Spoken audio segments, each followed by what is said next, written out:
Senor d'Anconia, what do you think is going to happen to the world? Just exactly what it deserves.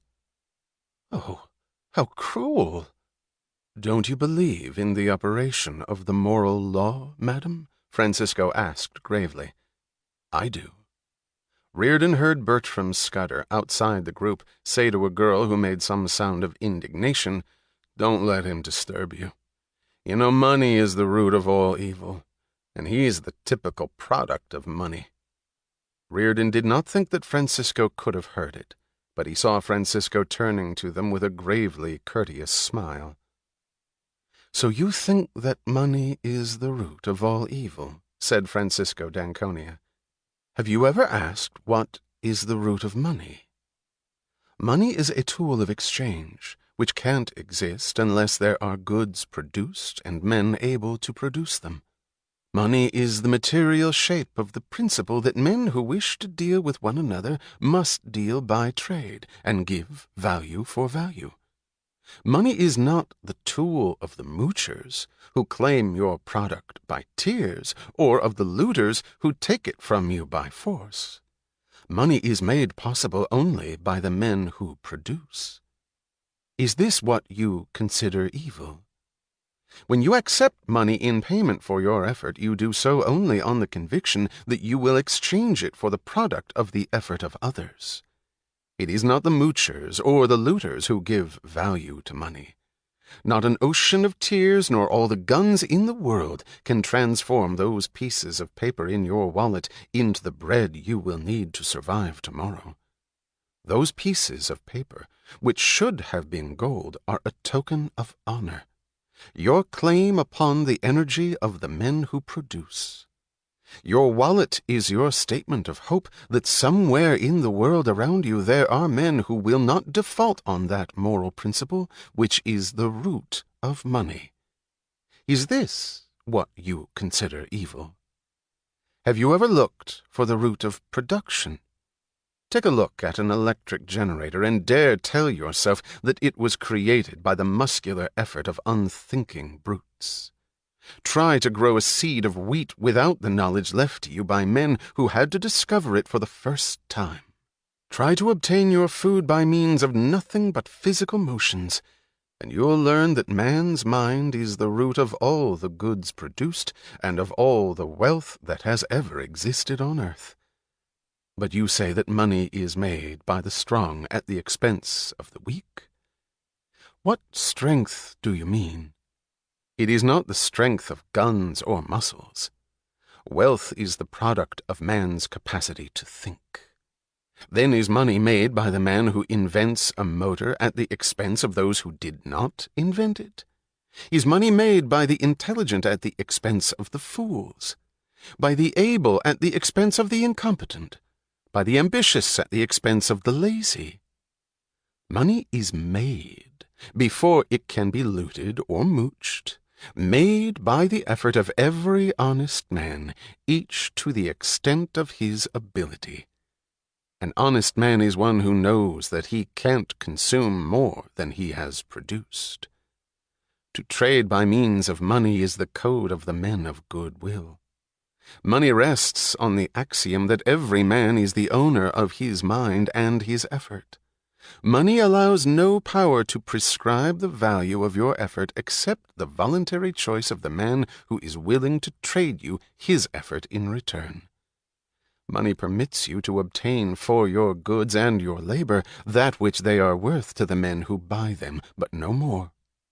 Money permits no deals except those to mutual benefit by the unforced judgment of the traders. Money demands of you the recognition that men must work for their own benefit, not for their own injury, for their gain, not their loss. The recognition that they are not beasts of burden, born to carry the weight of your misery, that you must offer them values, not wounds, that the common bond among men is not the exchange of suffering, but the exchange of goods. Money demands that you sell not your weakness to men's stupidity, but your talent to their reason. It demands that you buy not the shoddiest they offer, but the best that your money can find. And when men live by trade, with reason, not force, as their final arbiter, it is the best product that wins, the best performance, the man of best judgment and highest ability. And the degree of a man's productiveness is the degree of his reward. This is the code of existence whose tool and symbol is money. Is this what you consider evil? But money is only a tool. It will take you wherever you wish, but it will not replace you as the driver. It will give you the means for the satisfaction of your desires, but it will not provide you with desires.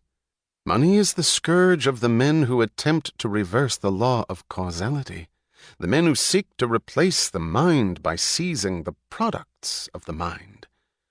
Money will not purchase happiness for the man who has no concept of what he wants.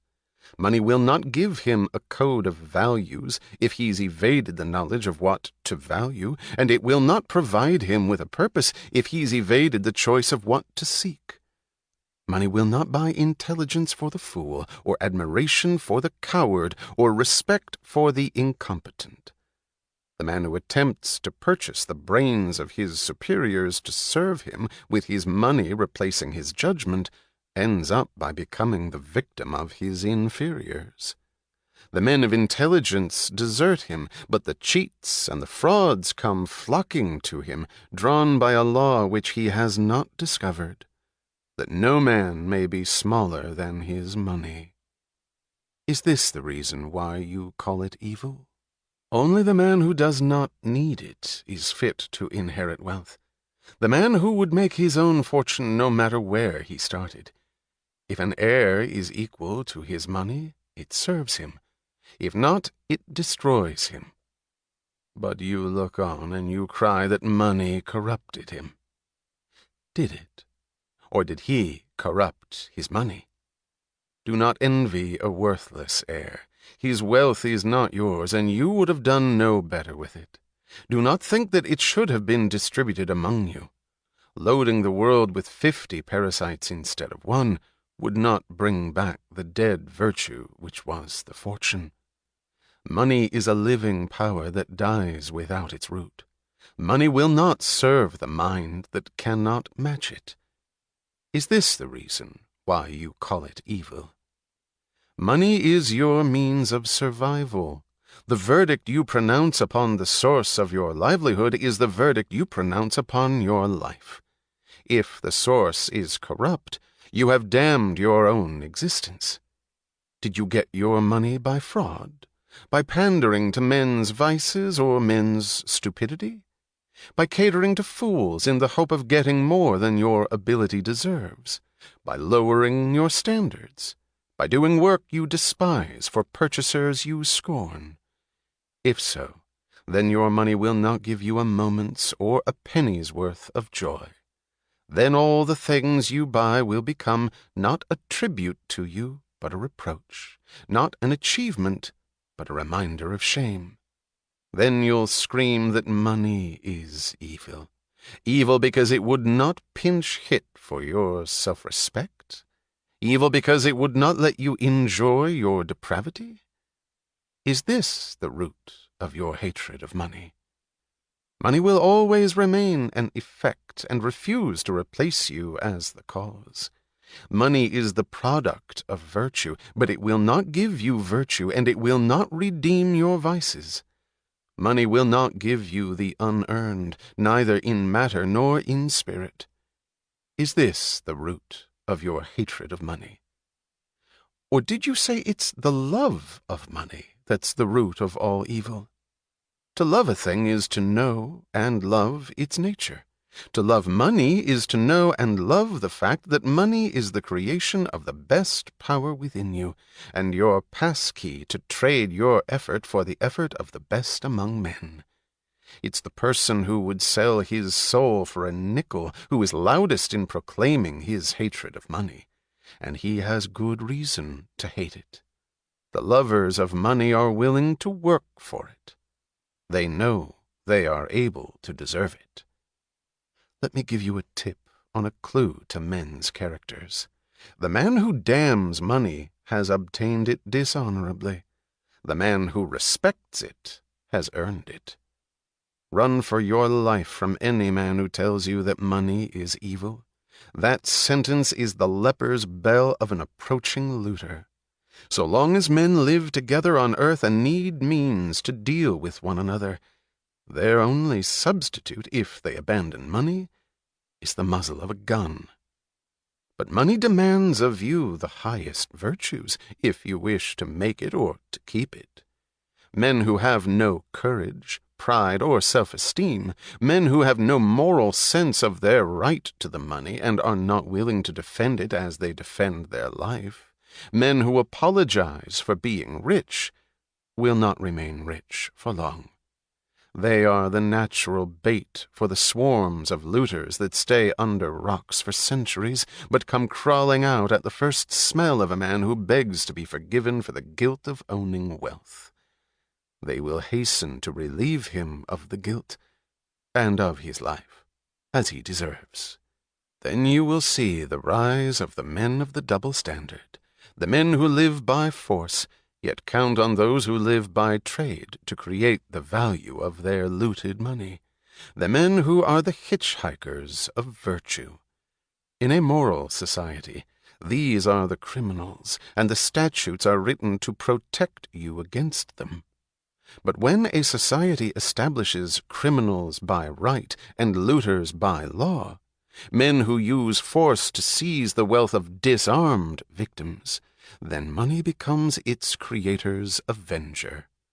Such looters believe it safe to rob defenseless men once they've passed a law to disarm them. But their loot becomes the magnet for other looters, who get it from them as they got it. Then the race goes, not to the ablest at production, but to those most ruthless at brutality. When force is the standard, the murderer wins over the pickpocket. And then that society vanishes in a spread of ruins and slaughter. Do you wish to know whether that day is coming? Watch money. Money is the barometer of a society's virtue. When you see that trading is done not by consent but by compulsion, when you see that in order to produce you need to obtain permission from men who produce nothing, when you see that money is flowing to those who deal not in goods but in favors, when you see that men get richer by graft and by pull than by work, and your laws don't protect you against them but protect them against you, when you see corruption being rewarded and honesty becoming a self-sacrifice, you may know that your society is doomed. Money is so noble a medium that it does not compete with guns, and it does not make terms with brutality. It will not permit a country to survive as half property, half loot. Whenever destroyers appear among men, they start by destroying money, for money is men's protection and the base of a moral existence. Destroyers seize gold and leave to its owners a counterfeit pile of paper. This kills all objective standards and delivers men into the arbitrary power of an arbitrary setter of values. Gold was an objective value, an equivalent of wealth produced. Paper is a mortgage on wealth that does not exist, backed by a gun aimed at those who are expected to produce it. Paper is a check drawn by legal looters upon an account which is not theirs, upon the virtue of the victims. Watch for the day when it bounces, marked account overdrawn. When you have made evil the means of survival, do not expect men to remain good. Do not expect them to stay moral and lose their lives for the purpose of becoming the fodder of the immoral. Do not expect them to produce when production is punished and looting rewarded. Do not ask who is destroying the world. You are. You stand in the midst of the greatest achievements of the greatest productive civilization, and you wonder why it's crumbling around you, while you're damning its lifeblood. Money. You look upon money as the savages did before you, and you wonder why the jungle is creeping back to the edge of your cities. Throughout men's history, money was always seized by looters of one brand or another, whose names changed, but whose method remained the same: to seize wealth by force, and to keep the producers bound, demeaned, defamed, deprived of honor. That phrase about the evil of money, which you mouth with such righteous recklessness, comes from a time when wealth was produced by the labor of slaves. Slaves who repeated the motions once discovered by somebody's mind and left unimproved for centuries. So long as production was ruled by force and wealth was obtained by conquest, there was little to conquer. Yet through all the centuries of stagnation and starvation, men exalted the looters as aristocrats of the sword, as aristocrats of birth, as aristocrats of the bureau, and despised the producers as slaves, as traders, as shopkeepers, as industrialists. To the glory of mankind there was, for the first and only time in history, a country of money. And I have no higher, more reverent tribute to pay to America, for this means a country of reason, justice, freedom, production, achievement. For the first time, man's mind and money were set free, and there were no fortunes by conquest, but only fortunes by work. And instead of swordsmen and slaves, there appeared the real maker of wealth, the greatest worker, the highest type of human being, the self-made man, the American industrialist. If you ask me to name the proudest distinction of Americans, I would choose, because it contains all the others, the fact that they were the people who created the phrase, to make money. No other language or nation had ever used these words before. Men had always thought of wealth as a static quantity, to be seized, begged, inherited, shared, looted, or obtained as a favor. Americans were the first to understand that wealth has to be created. The words, to make money, hold the essence of human morality. Yet these were the words for which Americans were denounced by the rotted cultures of the looters' continents. Now the looters' credo has brought you to regard your proudest achievements as a hallmark of shame, your prosperity as guilt, your greatest men, the industrialists, as blackguards, and your magnificent factories as the product and property of muscular labor, the labor of whip-driven slaves, like the pyramids of Egypt. The rotter who simpers that he sees no difference between the power of the dollar and the power of the whip ought to learn the difference on his own hide, as I think he will. Until and unless you discover that money is the root of all good, you ask for your own destruction. When money ceases to be the tool by which men deal with one another, then men become the tools of men. Blood, whips, and guns, $4. Take your choice. There is no other, and your time is running out. Francisco had not glanced at Reardon once while speaking, but the moment he finished, his eyes went straight to Reardon's face. Reardon stood motionless, seeing nothing but Francisco d'Anconia across the moving figures and angry voices between them. There were people who had listened but now hurried away, and people who said, "It's horrible. It's not true. How vicious and selfish," saying it loudly and guardedly at once, as if wishing that their neighbors would hear them, but hoping that Francisco would not. "Senor d'Anconia," declared the woman with the earrings, "I don't agree with you." "If you can refute a single sentence I uttered, madam, I shall hear it gratefully." "Oh, I can't answer you. I don't have any answers. My mind doesn't work that way, but I don't feel that you're right. so I know that you're wrong." "How do you know it?" "I feel it. I don't go by my head, but by my heart. You might be good at logic, but you're heartless." "Madam, when you'll see men dying of starvation around us, your heart won't be of any earthly use to save them. And I'm heartless enough to say that when you'll scream, 'But I didn't know it,' you will not be forgiven." The woman turned away, a shudder running through the flesh of her cheeks and through the angry tremor of her voice. "Well, it's certainly a funny way to talk at a party." A portly man with evasive eyes said loudly, his tone of forced cheerfulness suggesting that his sole concern in any issue was not to let it become unpleasant, "If this is the way you feel about money, senor, I think I'm darn glad that I've got a goodly piece of Danconia copper stock." Francisco said gravely, "I suggest that you think twice, sir."